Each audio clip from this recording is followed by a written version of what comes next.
Um caso rápido. Conta-se que numa cidade do interior, não se sabe como, mas o leão fugiu do circo. E foi anunciado, olha gente, cuidado que o leão fugiu do circo. Mas não fiquem preocupados, ele é manso, até hoje ele nunca comeu ninguém. E isso não acalmou a população, o pessoal ficou desesperado. Um homem que dava assim de mais corajoso, não, esse leão deve ter fugido para a mata. Ele nunca que fugiu aqui para o centro. Eu vou lá no boteco tomar a minha birita. Olha que ele está passando no meio da praça, uma praça grande, uma praça com algumas árvores. Ele vê um animal grande, com juba farta, com as unhas afiadas, com os dentes para fora, e ele ouve o característico rugido. Aquele homem fica desesperado. Ele corre para um lado, joga pau, joga pedra, sobe na árvore, começa a chorar, começa a correr. Me arruma uma cadeira, gente. Me arruma um revólver, socorro, aquele escândalo. Nisso aparece quem? O domador.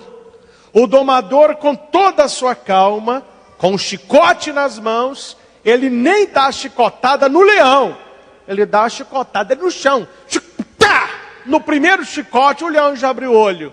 Ele aponta a jaula, levanta a vara para o leão como hipnotizado, olha para o domador vai andando na frente e o leão atrás. Hora que chega perto da jaula, ele dá o segundo chicote. O leão abre mais o olho, ele aponta a jaula. O leão, como um gato, vai andando, entra na jaula, ele fecha a grade. Nisso o homem desce e falou, olha, se você não aparece, eu não sei o que eu tinha feito com esse animal. Ainda bem que você chegou a tempo. Aí o domador, eu vi a sua calma perante o leão. Aí o homem todo desconcertado, no ouvido do domador, ele disse, como que você consegue manter a calma perante um animal deste tamanho? E o domador só disse, é questão de estar preparado. É treino. Eu sou o domador há anos. Eu nasci no circo. E você não estava preparado para enfrentar o leão. Volta o domador com o leão. E o homem, depois dessa, teve que procurar um banheiro. Porque me contaram que o óleo desceu. Aquele óleo grosso. Aí o homem teve que procurar um banheiro. Meu irmão, o exemplo é até bobo, mas é para você entender aonde eu quero chegar. Por que que um homem reagiu de maneira diferente do outro? O problema era o mesmo. Havia um leão no meio da praça. Por que que o primeiro se desesperou e ele viu que ele era impotente perante o leão? E o segundo, ao invés de ser dominado pelo leão, ele domina o leão. Qual é a diferença dos dois? O treino. Um era capacitado, o outro não estava capacitado. Note que aparecem problemas semelhantes na vida de pessoas diferentes. Eu atendo muita gente que cada uma traz um problema. A maioria, claro que há aquelas variáveis, mas o problema é o mesmo. Há pessoas que superam o problema. Outras vêm com o mesmo problema e esse problema está arrebentando com ela e com toda a família. Qual é a diferença?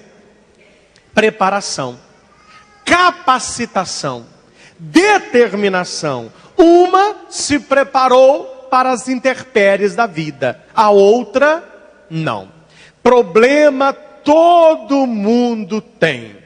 Nós tivemos, nós temos e nós teremos. Problema faz parte da vida. Desafio faz parte da existência. A questão esta noite, eu não quero ensinar você a não ter problema. Eu queria ter a receita para ensinar. Todos nós temos. Resolve um, aparece outro. Já que eu não posso mudar isso, eu posso me treinar para que aquele problema que parece um leão, ele não me domine, mas eu esteja capacitado para dominá-lo e colocar o problema no seu devido lugar. Para nos guiar nessa reflexão, vamos à Bíblia. Sem Bíblia, nós não caminhamos muito longe, não. Vamos aí para o texto que eu citei, o capítulo 20 do segundo livro de Crônicas. Aqui fala de Josafá. Josafá era rei de Israel, um rei temente a Deus, um rei que se preparou para ser rei. Um dia eu estava comentando com um empresário, depois de uma palestra do projeto na empresa dele, sobre sucesso e busca de realização profissional. Ele me falava assim: padre, até para ser rico, a gente tem que estar preparado. Interessante isso. Tem gente que acha que não. Não, me dá dinheiro aí que você vai ver. Se a pessoa não está preparada para ter, ela recebe muito, mas o ralo leva tudo. O que vem fácil, vai fácil, porque as pessoas não estão preparadas. Josafá era rei, mas ele se preparou em Deus. A pergunta que eu faço para você que me acompanha: você está se preparando para quando os seus problemas vierem? Eu não estou aqui falando para você ser uma pessoa histérica. Ah, padre, eu já tomo remédio para a doença não vir.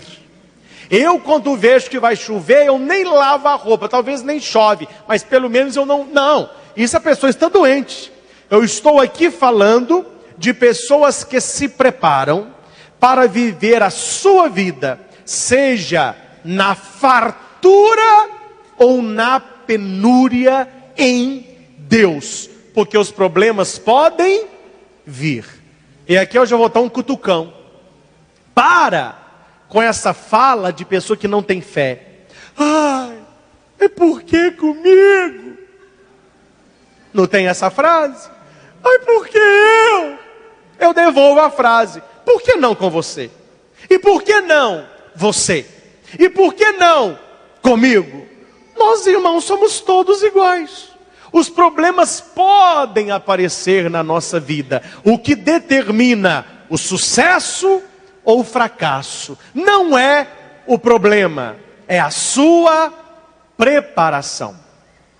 Quando eu estive em Portugal, lá em Fátima, havia um grande rebanho de ovelhas perto lá do santuário onde apareceu Nossa Senhora, acima daquela zinheira, né? Fica atrás do santuário. Mas tinha ovelha adoitada. Eu fiquei doido. Nunca tinha visto ovelha ao vivo na minha vida. É igual o mineirinho que vai na praia a primeira vez. Não fala que não é, não, que é. Tem gente que despista. Não, padre, eu sou elegante. Meu filho, quem não foi ao mar a primeira vez que vai, você pode despistar, mas todo mundo faz assim, ó. Ou não faz? Marinheiro de primeira viagem. Deixa eu ver se é salgado mesmo, como todo mundo fala. Eu fui lá para ver as ovelhas. E vendo as ovelhas, o pessoal foi andando uns, outros foram ficando para trás. Nisso apareceu uma rapariga, que é uma moça. Assim, lá é moça. Ela, mais jovem, de os seus 14 anos, carregando uma ovelha enorme.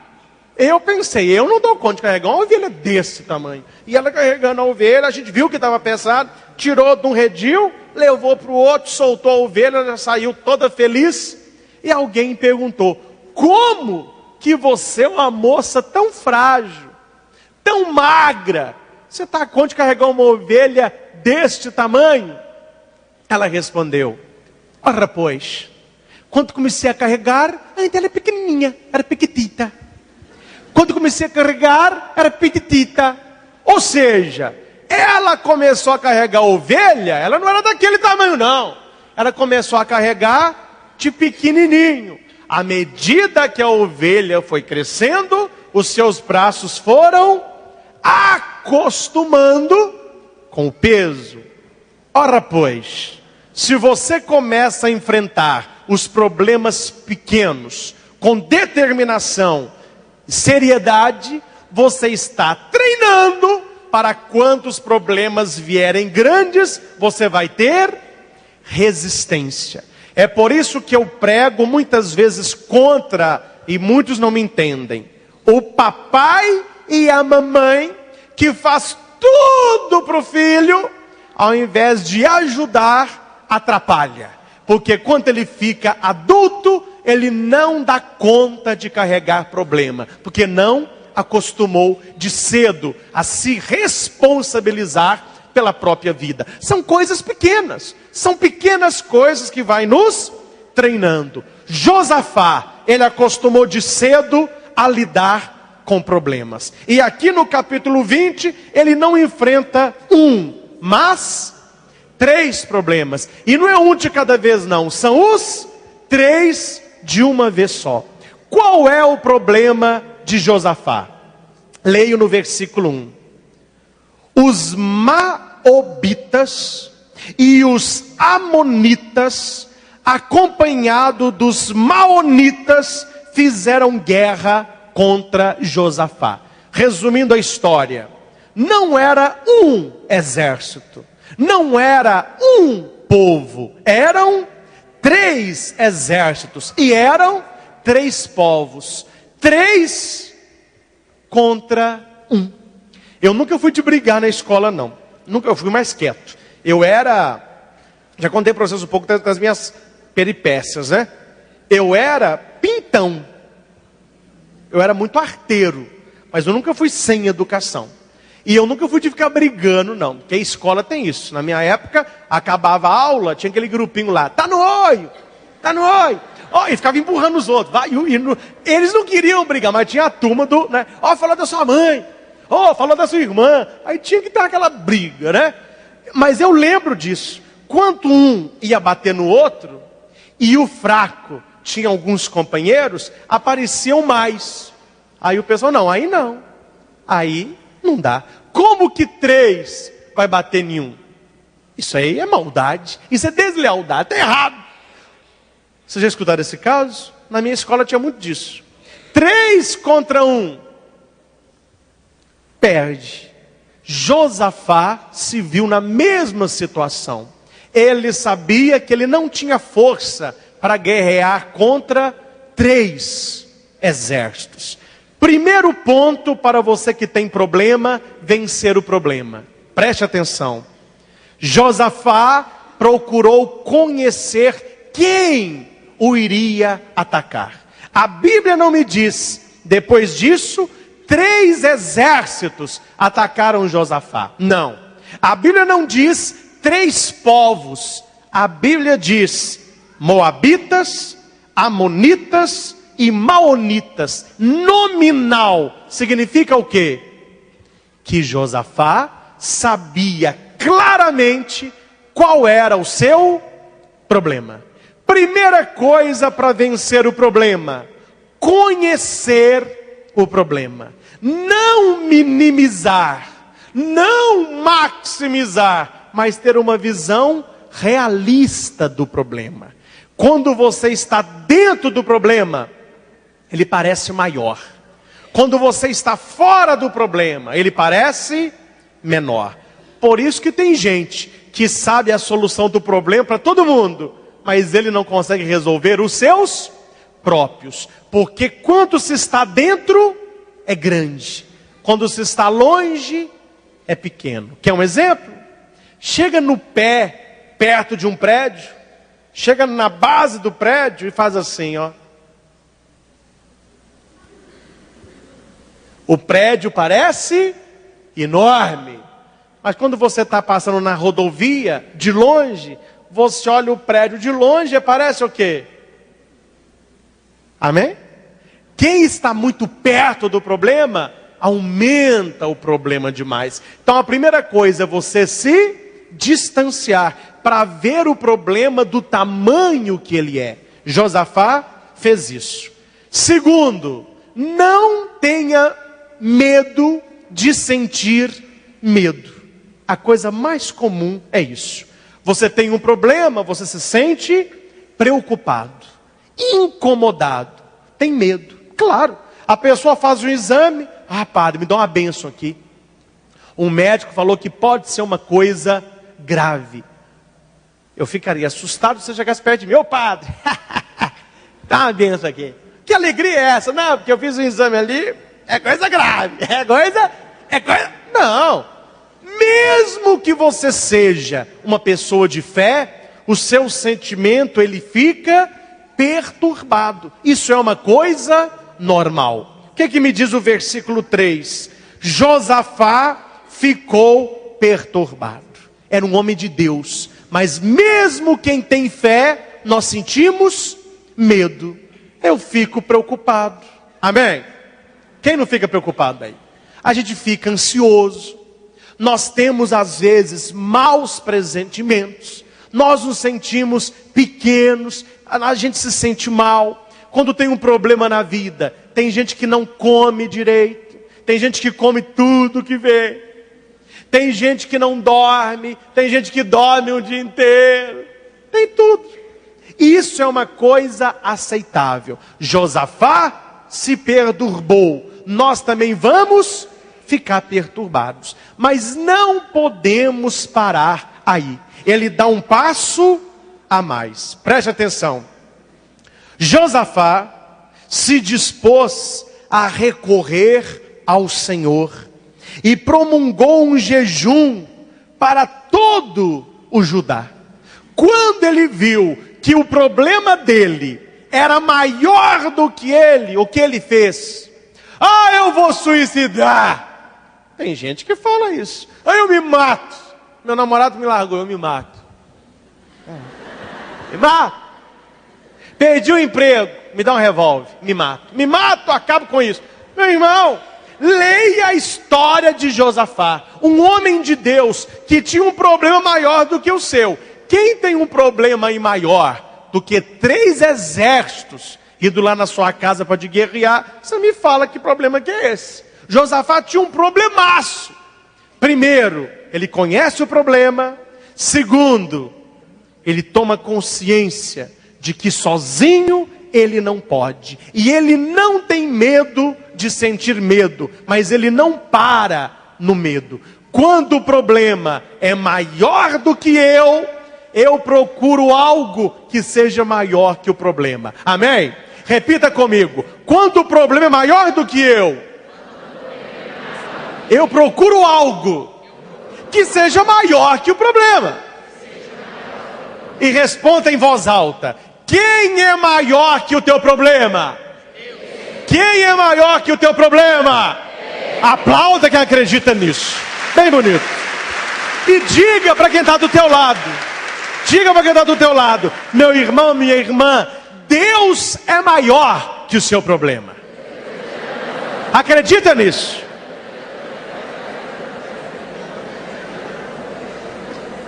Meus irmãos, quem tem problema e acredita em Deus, reza. Reza. Josafá, maravilhoso. Eu fiquei fã de Josafá. Josafá se coloca na presença de Deus e ele reza. Olha a oração desse homem. Se não devemos imitar. Senhor, Deus de nossos pais. O que é Deus dos nossos pais? Eu não sou o primeiro que estou tendo problema, não. Meus pais tiveram, meus avós tiveram, meus bisavós tiveram. Quem está do meu lado tem, quem está atrás tem, quem está na frente tem, quem está me escutando tem, quem está me assistindo tem. Não sou só eu, não. Eu não sou a última bolacha do pacote, não. Não é o fim do mundo, não. Por isso, Deus de nossos pais, não sois vós o Deus do céu e o soberano sobre tudo? Tendes em vossa mão a força e o poder, e ninguém vos pode resistir. Meu irmão, isso é oração para quem tem fé. Mesmo que você vá ao médico e receba um exame, você está com câncer, o seu filho está usando droga, A sua filha caiu na prostituição. O seu marido está traindo você. Os seus colegas de trabalho estão tramando contra você. A sua vizinha fez macumba para você. Deus, tendes em vossa mão a força e o poder. E nada pode vos resistir. Maior que a droga que o meu filho usa é o teu poder. Maior do que aquela mulher que quer o meu marido é o teu poder. Maior do que o meu câncer é o teu poder. Maior do que as tristezas que eu enfrento é o teu poder. Repita comigo. Meu Deus, tendes em vossa mão a força e o poder, e ninguém vos pode resistir. Eu não sei você, mas quando eu estava preparando a pregação, só de ler esse versículo eu já acalmei um pouco.